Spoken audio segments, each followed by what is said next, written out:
ఈరోజు cauliflower fry ఎలా చేయాలో చూపిస్తాను. ముందు నూనె వేసాను, తర్వాత పసుపు వేసి ఈ ముక్కలు బాగా శుభ్రంగా వేడి నీళ్ళలో కడిగి, పురుగులు ఉంటాయి, వేడి నీళ్ళలో కడిగి శుభ్రంగా ఇట్లా వేయాలన్నమాట. మూత పెట్టకూడదు ఫ్రైకి. రోల్ పెట్టుకున్నాను, రోల్లో చిన్నులపాయలు వేసాను, తర్వాత జీలకర్ర, చిన్నులపాయ కారం చేసుకోవాలి.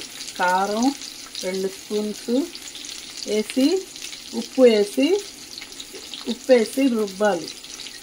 బాగా దంచి ఆ కారం ఆ ఫ్రైలో వేయాలి.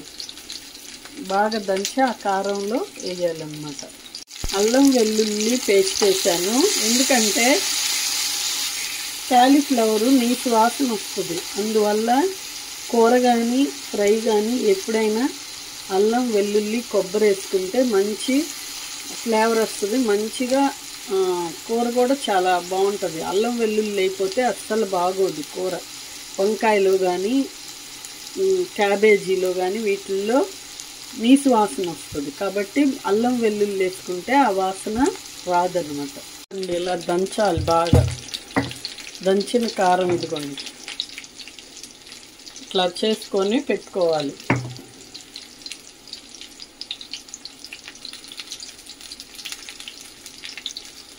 ఇలా చేసుకొని ఫ్రై అయింది చూడండి. ఇప్పుడు ఇందాక చేసుకున్న చిన్నులపాయ కారం వేయాలి. వేసిన తర్వాత చిన్నులపాయ కారం వేసి కింద నుంచి పైకి బాగా కలపాలన్నమాట.